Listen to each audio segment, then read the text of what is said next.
Good afternoon. Hello again. I am Chris Bushart, IRFA President for this year, 2025. As our last panel comes to the stage for this afternoon's summit, we are excited to have a very diverse panel of experts today to shed light on the future of fuels. Everything from feedstocks, processing to possible new markets. So I'd like to introduce my panelists up here. On my far right, we have Meg Whitty, Vice President of Corporate Affairs and Marketing at LanzaJet. She first started her career in biofuels nearly 17 years ago at the USDA, followed by a stint for United Airlines and other high-growth technology companies in various capacities. Next to Meg is Brent Hoops, Commodity Director for Chief Ethanol in Nebraska. Brent focuses on ethanol production margins, the emerging role of carbon markets in both ethanol and corn sectors. He has an agricultural background spanning 15 years as a commercial producer of corn and soybeans in Nebraska. To my left, we have Will Hupman, who is the Vice President of Downstream Policy for the American Petroleum Institute, where he manages the development and implementation of policies in fuels, marketing, refining, downstream health, and environment and safety. And finally, on the far left, we have Kendall Palmer, Senior Director of Biofuels at Corteva Agriscience. With Corteva, he helps develop and implement biofuel strategy. Before Corteva, he joined Pioneer Hybrid in 1992 as an agronomist, leading to a 32-year career with the company in several leadership positions. Join me in welcoming our panel to the stage this afternoon at the Iowa Renewable Fuels Summit.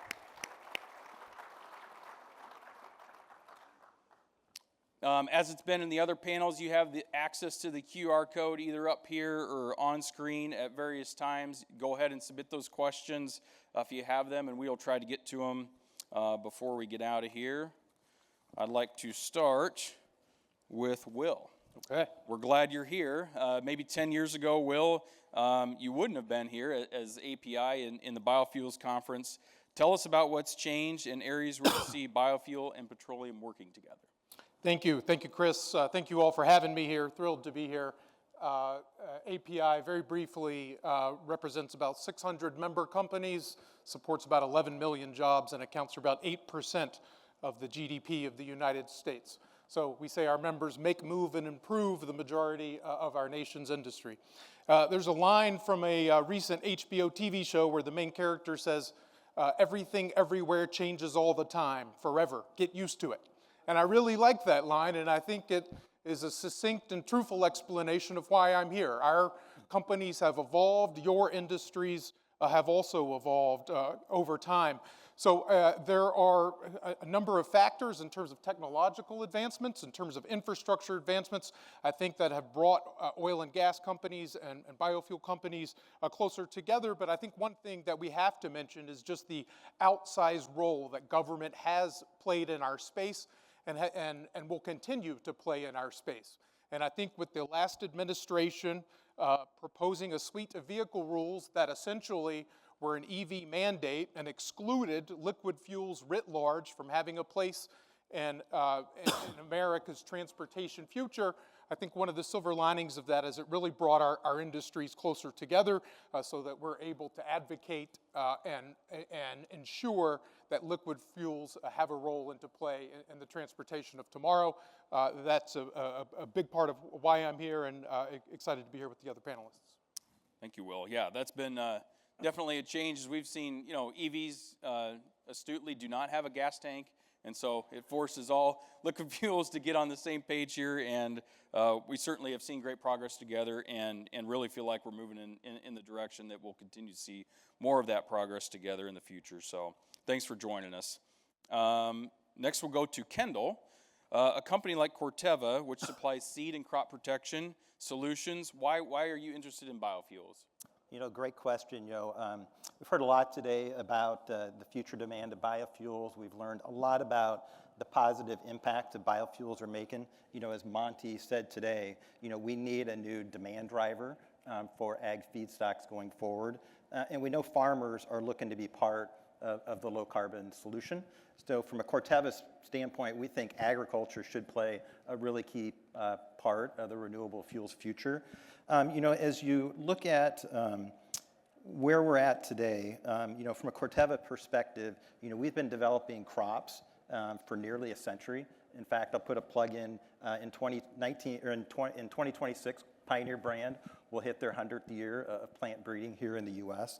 And we think we've got the right products, the right knowledge, and the right scale to be able to continue to help farmers today continue to increase the yield on the feedstocks that they're growing today, but also to bring them some new solutions. And as we think about Corteva, we think we're uniquely positioned. We are one of the only U.S.-based agricultural businesses and seed businesses, but we've got scale around the world. And we think that gives us an opportunity to not only work with farmers, but to work with processors and energy companies as we continue to expand this. So we're very committed to biofuels. We want to use our expertise and our experience to bring new traits to market, to continue to focus on new feedstock opportunities.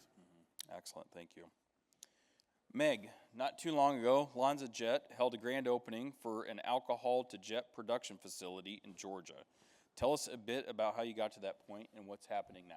Yeah, thanks, Chris, for the question. So LanzaJet is a sustainable aviation fuels technology company based here in the United States, just north of Chicago.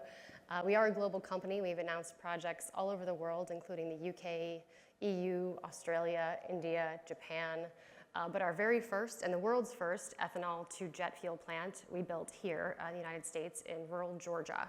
And that is a small scale, demo commercial scale plant, about 50 million gallons a year.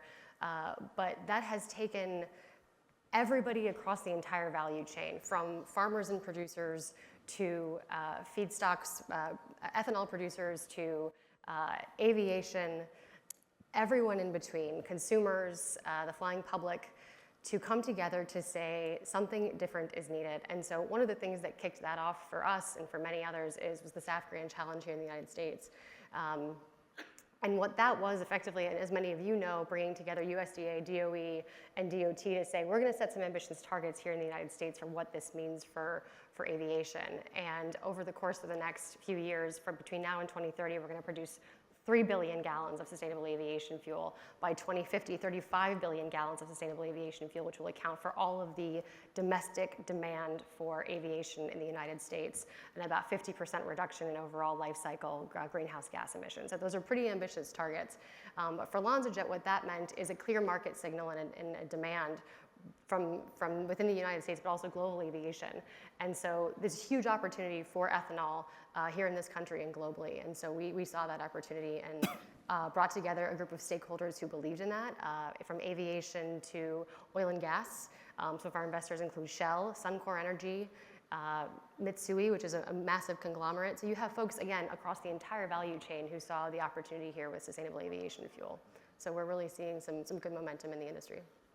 Do you see those goals in the Grand Challenge as realistic, or are they, are they something that's just out there and we're going to work towards them? Look, I think they're absolutely realistic, but there's a lot of work that needs to happen to make sure that they can get done. The United States, with the SAF Grand Challenge, set some ambitious targets, but the reality is the world is also setting ambitious targets, and so the United States is poised to be able to be a leader in this space with ethanol production. HEFA is the other existing technology that's out there, as many of you know. It's oil-based, and it's the other commercialized technology. But from our perspective, between policy changes that need to happen and what's being done in terms of carbon intensity and the work that's already happening, those are the two big levers, I think, that are going to be the biggest game changers in the industry. So as it relates to policy, right, we've had lots of conversations around policy today. 45Z, language in there needs to change to make sure that domesticated J production is incentivized properly. So there's a lot of good work that can be done and needs to be done there from a policy standpoint. Lots of states are making really strong moves as it relates to aviation fuel. right? You have Nebraska, Minnesota, Illinois, Washington State, California. Lots of states have either producers' tax credits or purchasers' tax credits, depending on whether or not you have a strong aviation industry within the state. So these state-level incentives can be stacked with the federal-level incentives to help get an industry off the ground that's just getting started and competing against an 80-year-old industry. These are all really important pieces for a massive, massive industry, right? Aviation globally consumes 100 billion gallons a year. The United States is the largest producer of ethanol in the world. Iowa is the largest producer of ethanol in the country. Man, that's a big opportunity for this state and for the world. So the short answer is yes, but some good work needs to continue to happen to make sure it's happened to reality. Yep, thank you for that. Brent, let's talk a little bit about Chief Ethanol. You guys have decided to partner on a CO2 sequestration pipeline in Nebraska. Tell us a little bit about that and how that project's going for your company. Right. It's been, we've been talking about it for a long time since the 45Q guidance came out with the Inflation Reduction Act in 2018, and we kind of looked at it as initially, I think the first time that someone told me about we're going to take carbon and take it off the fermentation tanks and then stick it in the ground, I thought it was the craziest thing I ever heard. I thought it was probably a joke, but as we started looking at it, for one, I think I'll be the first to say that we do hope that it has all the climate benefits that it was designed to do, and certainly that may be varying opinions on how effective it will be, but we're looking at it as a business opportunity as well. And so we kind of sat there and we said, well, I'm a commodities guy. To me, this is an opportunity to have another co-product that I can sell. We've already had businesses coming to us and saying, hey, we'd be interested in from an industrial perspective, there's a lot of practical applications to buy CO2, but we got to have a bridge to get that started, to get into it. And so we thought that this pipeline, this 45Q legislation gives us a 12-year window where we can really kind of bridge that gap to getting the program off the ground, getting carbon sequestration developed, make it commercialized, and in the end, develop a new co-product that we can help improve our profit margins as an industry and as a company. Mm-hmm. So you said you first started examining that project back in 2018. Right. Okay, so that was under the first Trump administration, right?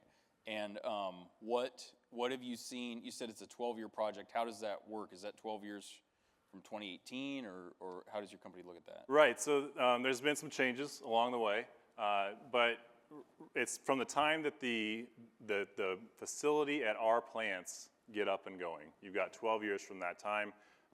Basically, the government has come in and de facto, it's legislation, but there's a contract saying, hey, from the time you start, you've got 12 years to recover your capital costs on that project. Mm-hmm. And it's at a rate where we feel that it's very favorable, that it wouldn't take you the full 12 years.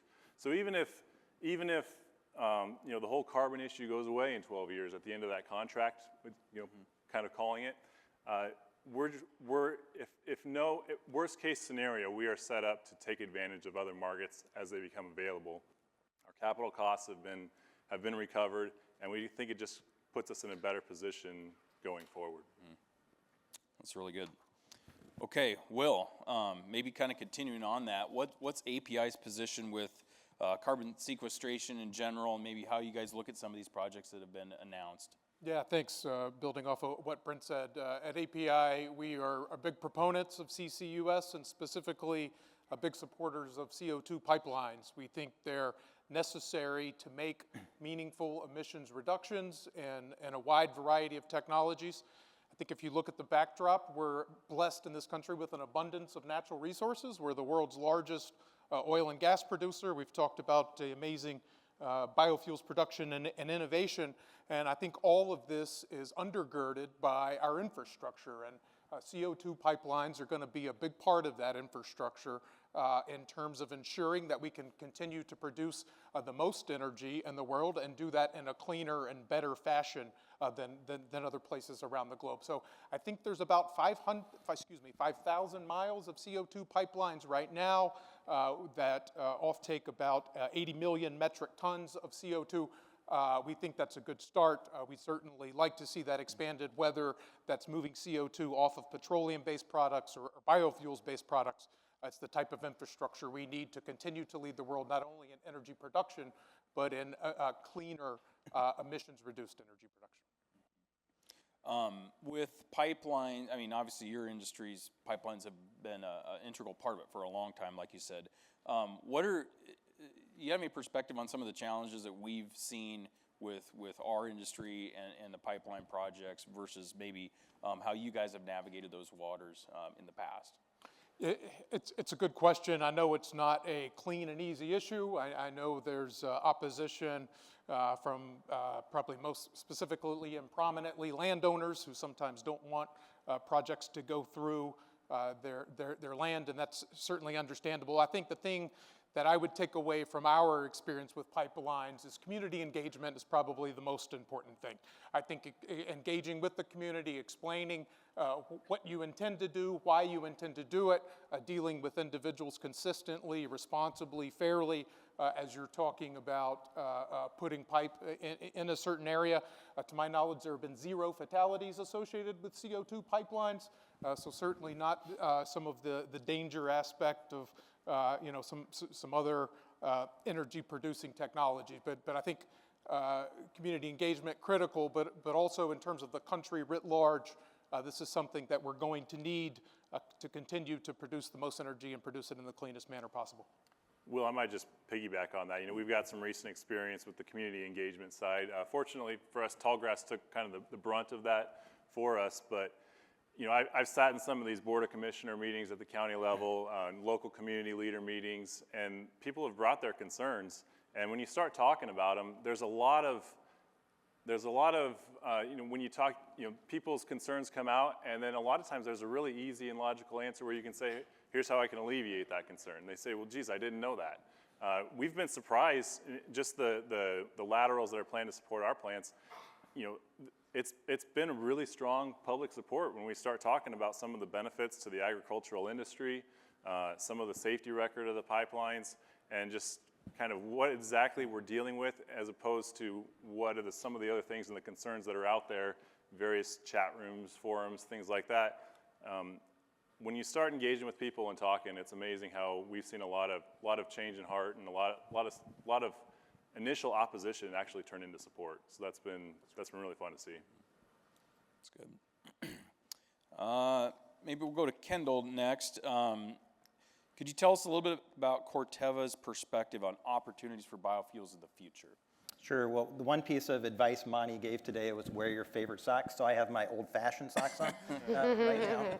But with that, I think our glass is half full. We know we need that next big demand driver, similar to what ethanol did to corn, decades ago. So we're very optimistic, but we're also realistic.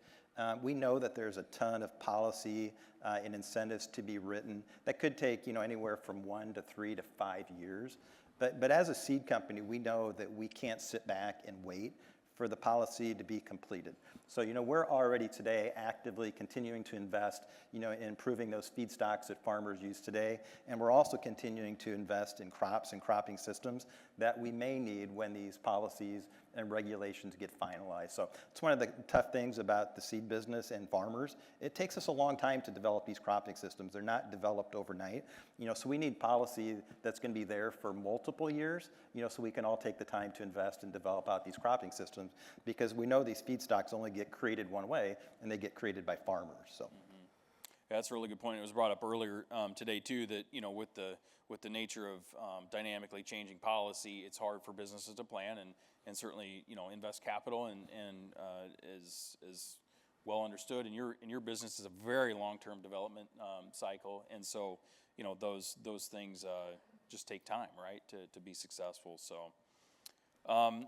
Meg, the policy panel before seemed to indicate that there's still a lot of unresolved issues. If the U.S. would back away from aggressively pursuing sustainable aviation fuel, is international markets an option that would drive airlines still towards SAF? Yeah, undoubtedly. And Kendall talks about demand. Global aviation has set a goal of being net zero by 2050. You've already had 450,000 flights flown with sustainable aviation fuel. Again, global demand is 100 billion gallons a year. And so in order to meet those targets, sustainable aviation fuel is the biggest way that aviation has to bring that overall emission score down, accounting for about anywhere between 65 to 70% of that overall score, with the remaining pieces, things like fuel efficiency and operational efficiency and technology improvements. But the point is, the world is moving forward. Right? You have countries around the world, the EU, UK, Japan, China, have all set mandates. So starting this year, China, the UK, and the EU have all set a 2% mandate for blending sustainable aviation fuel with their domestic airlines. Japan has set a 10% target by 2030, China 15% target by 2030. So these are all mandates that other countries are saying, we are going to do these things by a certain time. And so the United States, with the incentives that have been previously in place, we were sort of ahead of the game, and we're in a really good position right now, but it's sort of ours to lose, frankly. I think between what we have with ethanol production and what A to J, so the alcohol to jet technology, can be poised to scale, right? Up until now, HEFA, hydroprocessed esters and fatty acids, oil-based, has been able to commercialize, has been the only other commercially viable technology. What looks to be, over the next several years, between now and 2050, the most promising technology to scale sustainable aviation fuel is alcohol to jet, ethanol-based. And so the world, like it or not, is going to continue to move forward. LanzaJet's a global company. We're seeing interest in markets around the world. We just announced the siting for a plant in the UK. We are an American company. We want to be able to build these plants here in the United States, but the policy incentives have to be there in order to make that happen. Is the UK plant also an alcohol to jet plant? Yep. Okay. Yep. All of ours are. Mm-hmm. Okay. Yeah, using different sources of ethanol, but yep. Yep. Do you see the HEFA plants or the HEFA technology, is the market big enough for both technologies? Yeah, absolutely. And we say it, there's enough sort of cake for everybody, Yeah. but sort of there's plenty of demand, plenty of opportunity, and between HEFA is going to reach a production capacity over the course of the next several years, and A to J is really poised to scale to account for anywhere between 2/3 and 3/4 of the overall sort of demand between now and 2050. But then other technologies like power to liquids comes into place, gasification technologies, Fischer-Tropsch, all of those technologies can be stacked in order to meet demand, and there's still plenty of opportunity. The blend limits right now for sustainable aviation fuel are 50%, so you blend it 50% with traditional fossil jet fuel. If we're at a point where we're reaching that limit, we're in a good position, right? We're not close to that yet.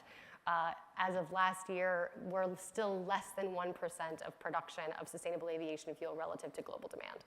So we have a long way to go. A lot of opportunity. Yep. Yeah. Fuels of opportunity. Yeah, exactly. That's right. Brent, you're a commodities guy, and you talked about, in a commodities market, we often compete in these high volume, low margin environments. Our neighboring state of Nebraska, obviously very, very friendly from an industry standpoint, maybe a little bit more competitive when we talk about sports and football fields and whatnot. But let's talk about from the competition standpoint. How do you view, your project, and obviously, maybe talk about your project as far as like where it's at today versus completion, but how do you view that as your competitive advantage over other states, and us included in that conversation? Right. Well, I think, like Meg pointed out, I mean, there's, we'd love to have Iowa on board. I think that further pushes the whole industry toward this ethanol to jet process. I think it's like you said, we're not going to run out of places, a demand source anytime soon. So I think that having more plants, whether it be in Nebraska or Iowa or both, or even more than that, it's just going to further the initiative along. I did bring some proof of life photos with me today of the project that's going on, just to prove that it's not a figment of our imagination. It has been a figment of my imagination for a long time here. So I've been excited over the last couple months to actually see real progress being made. So that top photo there in the upper right was actually taken by one of our neighboring companies, Chuck Woodside over at Kappa Ethanol. They've got a lot of dirt being moved there, a lot of pipe going in the ground. I like that, you probably can't see on that red sign there, but basically it says you're entering a tall grass construction site. So that was just kind of late fall. And then the lower left picture there is a picture of our plant in Hastings. It doesn't look like much now, basically just a big concrete pad, but we're partnering, Fluid Quip Technologies is helping us kind of engineer a solution. We're going to have a much bigger CO2 scrubber there and that kind of octagon-shaped pad there, and then a giant fan blower to get it over to our compressor station once that's all said and done. So, like I said, I mean, we've got a lot of construction left to go. Hoping by maybe late 2025, be ready to put things online. But it's good to see the wheels in motion. Yeah, that's impressive. Congratulations on that. Will, we talked about this morning right before lunch, we talked about EVs and other auto company announcements. You've got a diverse membership group.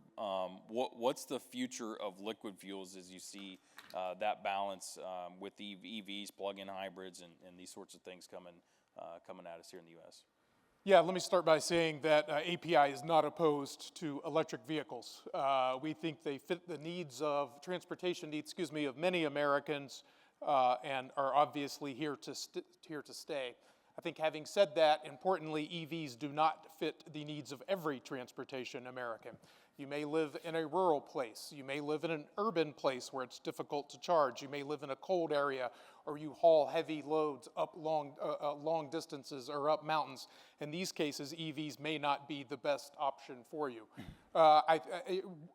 The world's energy demands are growing. We're going to have industries, government, consumers, all working together to address these demands.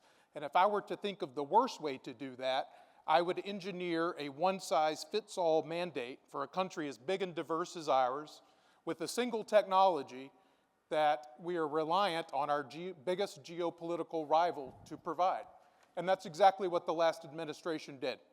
China controls 90% of critical mineral and EV battery production. US EV battery production is about 7%. And so we have this one-size-fits-all approach that doesn't meet the needs of many Americans, and we're certainly excited about turning the page and having a set of rules that makes more sense. We're also looking for permanence in those rules. There are a lot of exciting innovations in liquid fuels. We've heard about things like low-carbon ethanol. We're talking about CCS. We're talking about biofeedstocks and renewable fuels. Blue and green hydrogen, there's another example. So there are a suite of things out there, and we think that the American marketplace and competition should really rule the day here, as it does in so many other industries. There's a lot of promise in these areas. There's a lot of investment in these areas from our companies, from your companies, and from others. And what we'd like to do is have a set of rules that are reasonable, that are fair, that are predictable, and have some permanence, and essentially allow technologies to compete. So we don't have any issues with EVs. We have a tremendous issue with an EV mandate that essentially would require every American to buy and purchase a certain type of vehicle. So as we change these rules and look at the next versions, what we're really after is some fundamental fairness and allowing the marketplace to work. So whether your technologies or innovations are molecules, or whether they're electrons, or whether they're biofuels, or whether they're petroleum, let's let that process play out, and let's let the cream rise to the top and make sure we have multiple good options for American transportation. Thank you. We can definitely get behind that. Kendall, we've heard about potential new biofuel markets, which requires a lot of feedstocks, right, from multiple sources. Tell us about what Corteva is doing to thinking about increasing the availability of feedstocks, and maybe some examples of things you'd be excited about in the future. Sure. From a Corteva perspective, an industry's perspective, we continue to spend about $4 million a day investing in research and development of our primary and core seed crops, and a lot of that investment does go into corn and soybeans, which are two of the main feedstocks that we use today. We're continuing to invest in developing our genetic diversity. We're working on new traits to help protect corn and soybeans from new pests that are coming forward, but we're also doing a lot of work to invest in some of those things to develop the supply chain and the cropping system. So we're continuing to invest in biologicals, seed treatments, anything that we can invest in that can continue to drive the productivity of those core crops used today. But as we look to the future, we know that there's going to be additional demand needed outside of corn and soybeans. So we continue to look and are spending some money in research and development at looking at some of our other core crops that are used around the world. And those could be other oil seeds such as canola or sunflowers or mustard. So we're continuing to invest in those crops to see how we can find a fit for those products in the future. You know, obviously we're doing a lot of that research and development, still waiting for the policy to develop. And as Meg said, these policies are different around the world, and with being a global company, you know, we're looking at these concepts, you know, almost on every continent. So, you know, Meg said it well, there's a lot of policy out there to be developed, but we're continuing to invest in those crops because we know we can't wait. You know, if we want to be a good partner with farmers and have opportunities available for them, then we need to be investing today. So that's what we're doing, to kind of look at our profile globally and see where we can find a good fit. Is there anything specific to a lot of the farmers in this room with corn hybrids or soybean hybrids that you would think about could have an outsized effect in biofuels? Well, obviously today we still continue to focus on yield. You know, obviously the more yield that we can drive, the more feedstocks we can provide. But, you know, we continue to look at some of those opportunities on oil profiles. You know, there's some things that could be interesting in that oil profile space, but from some of our original work with some energy companies, they're interested in pounds right now of mass versus oil, because there's a lot of things, and Meg, you probably know, so they can do in refineries to do what we can do in oil content. So we are looking at some of those oil profile things as we go forward, but primarily today we're focused on yield productivity for farmers. Yeah, it's, you know, it's always been one of the, you know, interesting dynamics is that farmers get paid on pounds off the acre, right? That's how we buy the crop.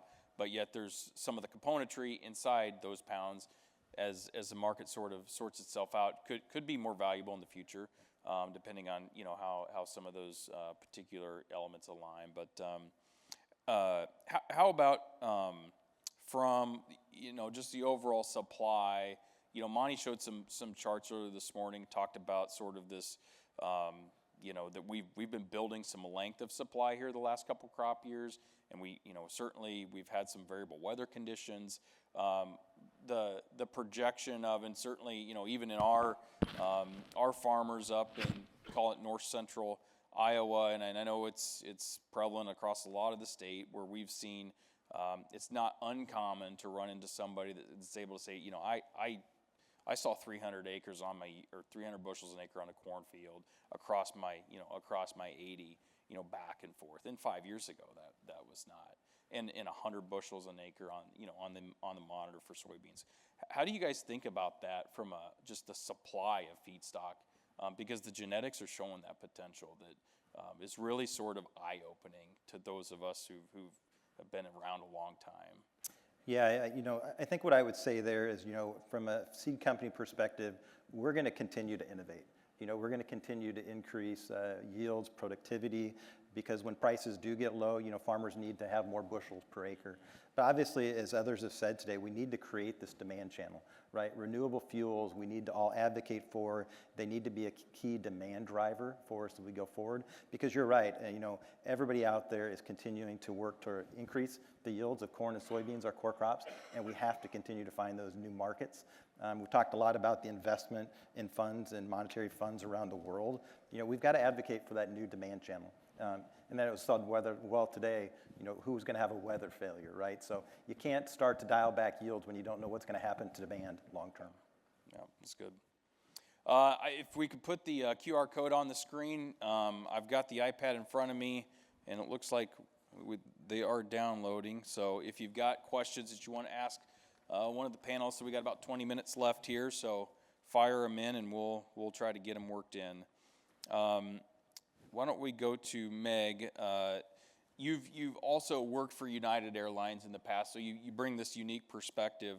And one of the things we hear about with sustainable aviation fuel, it's like the airlines want it. There's some cost implications of who pays for it, but how are the airlines looking at this potential source of their fuel? And then maybe if there's any specific announcements or examples that you would have airlines and that they've made public. Yeah, absolutely. So again, global aviation has said we want this. All of the major airlines here in the United States have purchased sustainable aviation fuel. Many of them have flown on sustainable aviation fuel. But to your point, SAF is more expensive than traditional fossil jet fuel, right? It's realistically 2 to 3 times more expensive today than traditional fossil jet, which is between $6 and $7 a gallon today.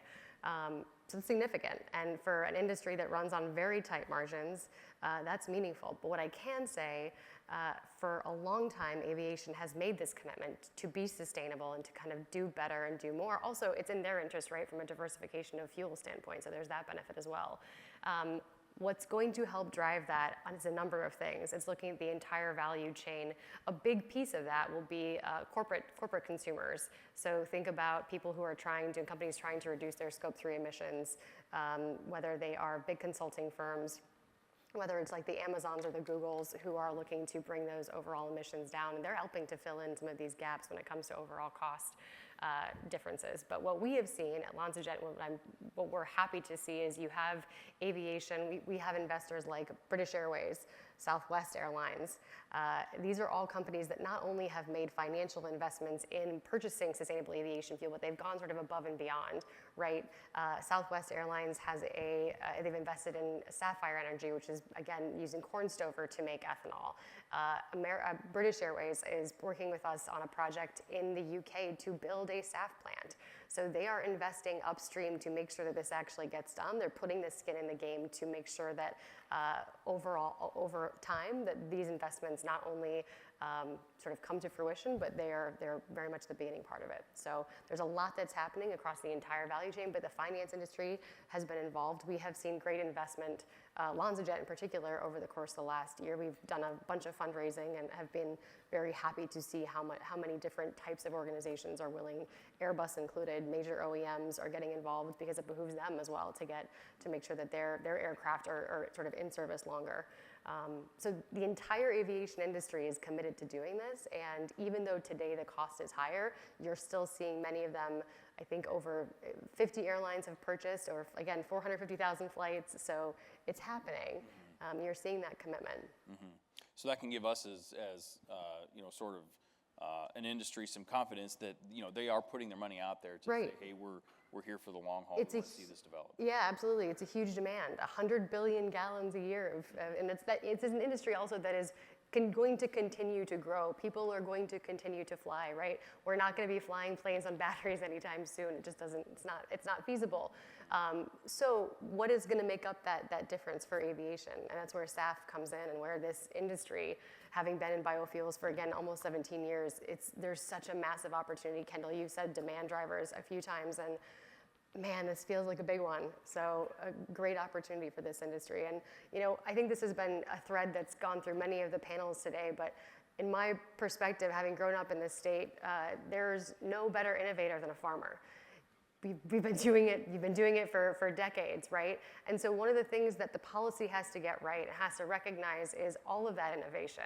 And that comes into the carbon intensity scoring, it comes into the updated modeling, so that when we're looking at these incentives, that this industry can truly, all the puns intended, get off the ground.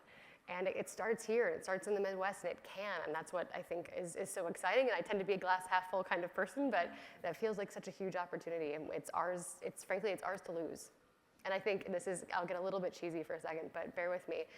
Sustainable aviation fuel, as you all know, SAF is the current acronym, but man, it's also secure American fuel, and that feels obvious, and it's just a huge opportunity for this country. I know you touched on it a bit earlier, but as we think about, Iowa being the #1 ethanol producer, we've got the feedstocks here. And there's been, there's work going on, but from your perspective as a state, as an industry, what do we need to do to sort of incentivize those companies to build that infrastructure here? I think we're optimistic that, we're going to have some pretty low CI feedstocks available. Yeah. And so, then it becomes the opportunity for us as a state to really get those investments close to home and be able to produce that product right here in our state. Absolutely, and I'll say this was talked about earlier, we were also happy to see USDA's updated carbon intensity calculators coming out and really helpful for corn ethanol in general. But I think, look, there are states across the Midwest that have done a good job of putting in state-based incentives for producers, for purchasers of SAF. Iowa is poised to be able to do the same. I think a producer's tax credit makes a ton of sense here, an upfront investment tax credit to build these facilities.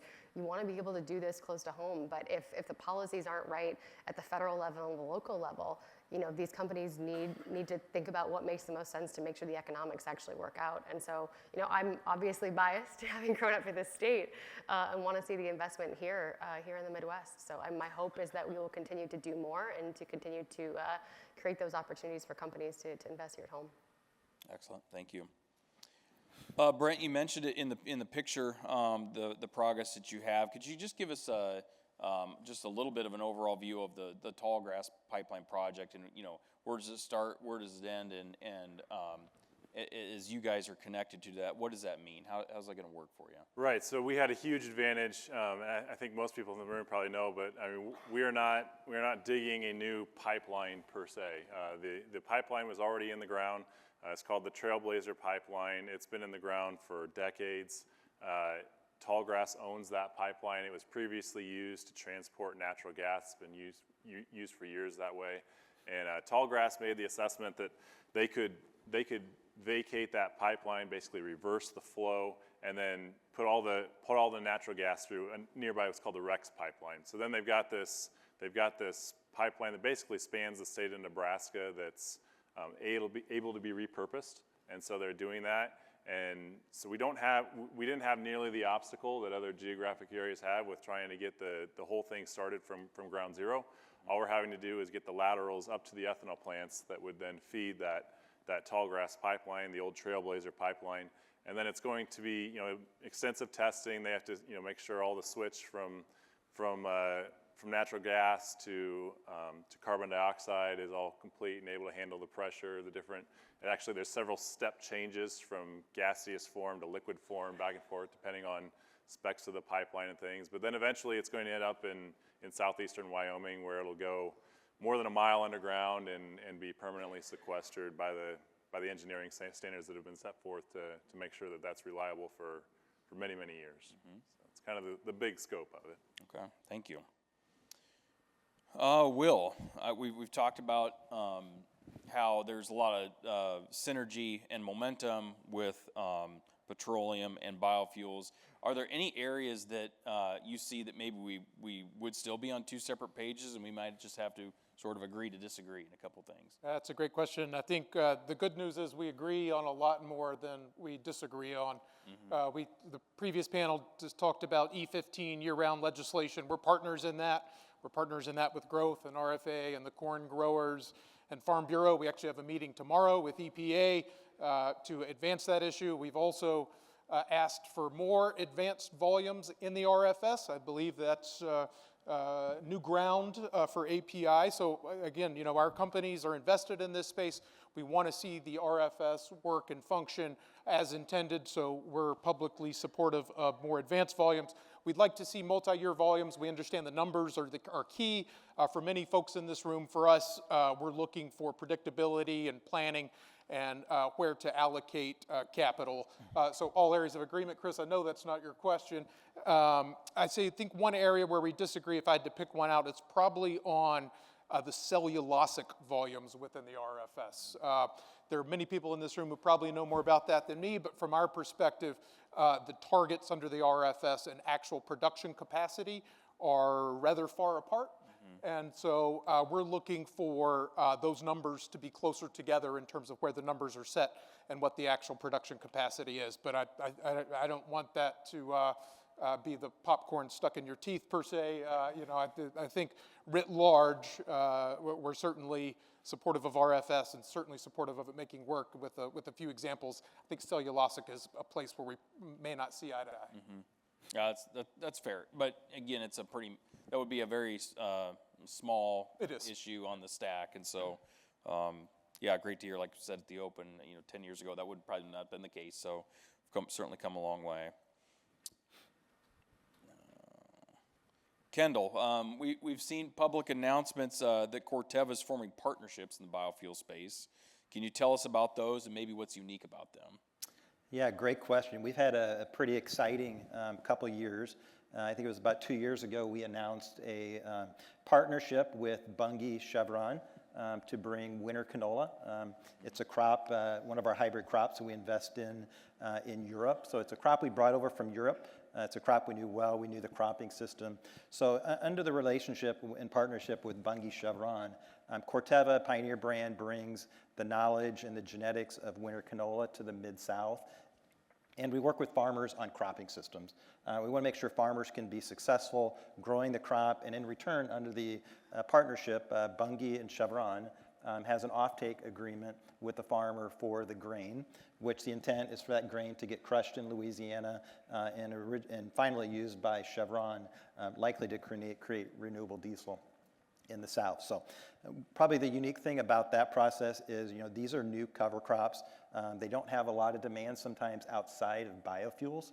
So what the partnership's doing is it's bringing kind of a closed loop system to growers. It gives them the confidence of working with Pioneer to help them understand how to grow winter canola. And it's given them that guaranteed offtake that they know what's going to happen to that grain once it's harvested. So it's been a great relationship so far. We've had a couple really good years. We're growing the program today. We're working towards scale in the future, but we're really happy with how that relationship's going today. And it's been kind of fun, knowing a crop in Europe, we've been able to use our global research teams and production teams to actively work with teams here in the US who knew nothing about winter canola, 2 years ago. So it's been a really good project. And then more recently, I think it was in November, we announced an intent to partner with BP to try to form and develop some other low-carbon feedstock options that we plan to incorporate into some cropping systems, throughout the next, I'd say, 3 to 5 years. And with that agreement, we're looking to form a joint venture. In that agreement, we're looking more globally. So we're looking at opportunities in Europe. We're looking at opportunities in Latin America. So both have been nice partnerships so far.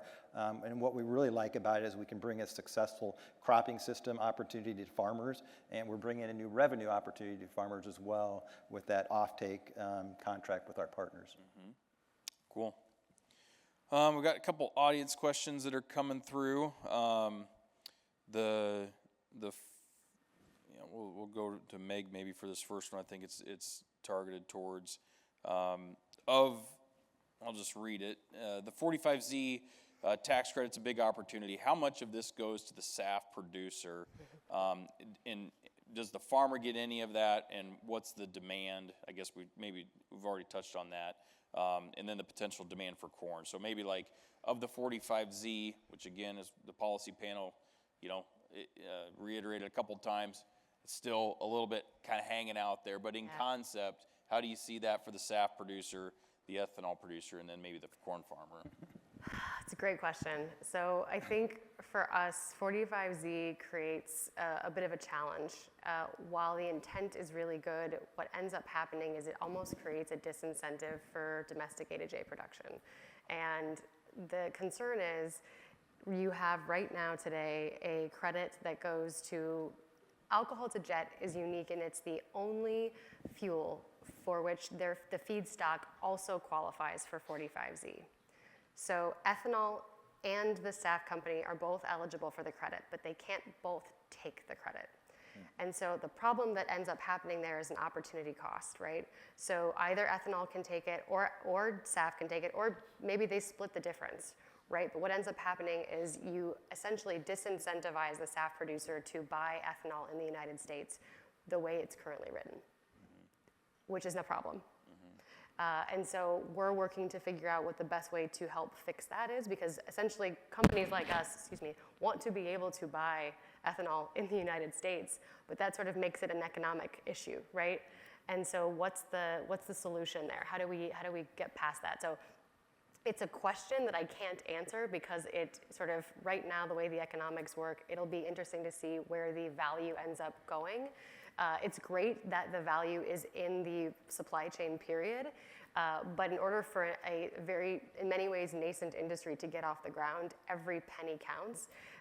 And so figuring out how to make sure that the incentive goes where the need is tricky, right? Because ethanol, also a big part of this process. So we're working to figure out what the best solution is to make sure that that the incentive kind of goes to the right things. So, I think taking that a step further, when you put the farmer into the picture, right. you know, what's the benefit for them? Should they grow corn or should they grow soybeans? Yeah. You know, there's a lot there, even just in that model. I know on the ethanol side, if you do all the practices that they laid out, depending on your geographic region, it could be up to 20 points of CI score. You know, take not quite 3 gallons per bushel of corn. You know, take 20 times 3, you're looking at 60 cents a bushel if you do all these practices. But then the million-dollar question out there is still, how much of that goes to the ethanol plant and how much of that goes to the farmer? From our perspective, I think there's going to be a significant. I mean, we have, as an industry, we have to incentivize the farmer to produce that low carbon score and get us into these other markets where we can have more avenues. So I think the majority of that is going to go to the farmer, but certainly that's not regulated. That's going to be a case-by-case discussion with every plant and their producers that are supplying them. And I think that's going to take time to sort that out. We got to get the model right first. We've heard people talk about the model several times today, and that's just so critically important. You know, what practices qualify, how much are they worth, both on the ethanol production side and the corn production side, soybean production side. But there's a lot to be determined there. I think the farm score will be a big piece of that, but we've got some work to be done before we can put direct numbers to that. But I mean, it's meaningful. It's meaningful. Absolutely. Cents, dollars and cents, right? And so I think from our perspective, as we've looked at our plant and our cooperative, you know, early, just within the last couple of weeks at running the model, yeah, you can get to those type of numbers. And what I would tell our farmer boards is that, you know, if you're producing something that's a scarce resource currently, early adopters probably are going to get a better premium because there's going to be there's a demand to buy it. And so I think that the market will sort that out, obviously, over time. But certainly there will be an opportunity to, there will be competition to buy the commodity with the lower score. So I do have to correct myself. Obviously, also 20 points, then you've got 2 cents per gallon per point that's potentially out there as an incentive. So it's a lot more than even the 60 cents with my quick stage math. But it's very it's meaningful. Yeah. Yep. But, okay, just a couple questions, Brent. The picture we showed, it appeared the pipeline was above ground as it was being constructed. Yeah. Is that going to be above ground? Is it go below ground? How does it work? Right. It's going to be, in most cases, 4+ feet below the ground. So it'd be very difficult to hit with any kind of farm implement. There would be some tiling concerns that we don't have to worry about as much in Nebraska. We want more water, not less. But I know that certainly that's part of the scope of the project is to repair any tile that's been torn up, and then it's just like any. I mean, there are natural gas pipelines, other pipelines crisscrossing all over the Midwest, and their goal is going to be to return it to a state that was better, as good or better than it was before as far as the quality of the ground. Maybe easier said than done, and certainly there's going to be some monetary incentive to make up for any shortcomings that may fall there. But we've been very fortunate in our area, at least. Like we talked about earlier, engaging people, talking to landowners, talking about what it's for, the long-lasting impacts, the process for how it's going to be done. There hasn't been any use of eminent domain, any of those kinds of instruments to get this going. It's been all voluntary. Of course, there was some incentives monetary-wise involved, but the adoption rate, I've been surprised is how well it's gone. And there's a lot of people that have been on board and working toward that goal. Okay, thank you. We've just got a couple minutes left. I think this is kind of an open-ended question, and it's a pretty good one. So maybe for any of us up here on the panel, what's the biggest risk as you see the biofuels and maybe for your members or your company's technology? What's the biggest risk that you see for your company, and then what do you think the biggest risk would be for the farmers in the room? Open that up to anybody. Maybe I'll start. I think the biggest risk to the company is if this biofuel demand doesn't take off. I think for any of us in agriculture, we need this demand, so it's a big risk, I think, to the whole industry if we can't find additional demand. For farmers, I think it comes down to, is there enough incentive and do we have enough time for farmers to be able to adopt the technology? Farmers, if they understand what they need to do, they're going to hit this target very quick because they're entrepreneurs, right? So I think the biggest concern is making sure these policies go through and to make sure there's enough incentive that farmers want to do this, because none of this happens without farmers. Yeah, look, I mean, we've talked a lot about the RFS. We know how important volumes are. Obviously, ethanol provides octane and fuel from our perspective. I think, folks in our industry sometimes tell me that if there were no RFS, we would use the exact same amount of ethanol for octane. And so I just always think that that's interesting. Look, I think, what I led my comments with is everything's changing all the time. The 45Z guidance is incomplete. We need more stuff there. The lower carbon solutions are not going away. And businesses like ours and like the other folks on this panel, we don't have the luxury of making investments and political timelines or election timelines and swinging back and forth like a pendulum depending on which party's in power. So I think if looking at it holistically, yes, we're happy for the new administration to hopefully inject some sanity into some things that we thought were absolutely wrong-headed. Having said that, I think we're going to continue to pursue low carbon options. We would like those, to the extent possible, low carbon options to be marketplace driven, to have a competitive element. Farmers will obviously have a very important role to play in that, but we're not under any illusions that a low carbon future, an emphasis on lower carbon, is going away for the long term. And so these are things that we'll continue to pursue while working on the slate of everything in front of us. I think on the producer side, the big one, and I think you're kind of hitting on this, Will, is just policy risk. We're investing millions of dollars in this project to do this pipeline, and we have to acknowledge that can be changed with the stroke of a pen. We feel like 45Q is pretty solid. We're pretty comfortable with it, but there's always a policy risk that we're taking on when we enter into these sort of de facto contracts or guarantees with the government. And then from the farmer side, I think the biggest risk, and it's really shared between farmers and ethanol producers, is demand risk. As an ethanol industry, we, by some measures, outproduce demand by 2 billion gallons per year. I don't think the situation is quite so burdensome in the corn today, but that demand is going to need to be there going forward. So if ethanol can grow and ethanol can expand into alcohol to jet and some of these other markets, that's going to trickle down to corn demand, and we're going to have better sources or better places to use the corn that we're, these 300 bushel yields and everything that we're getting so good and innovative at developing. We're going to need the demand to grind through it.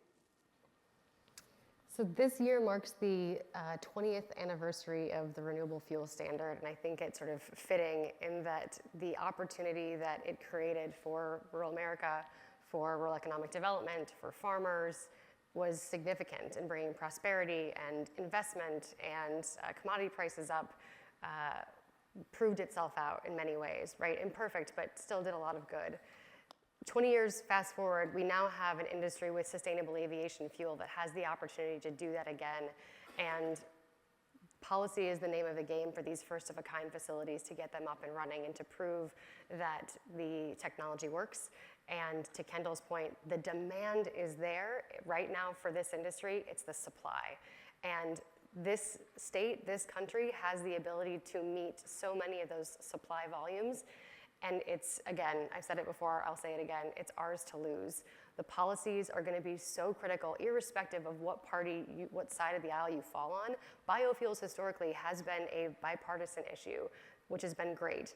It's a matter of how it gets done, and I think we're at such a great time, and it's truly an inflection point for the industry to make sure that we all come together to figure out how we can make this industry a massive one for this state and states across the country.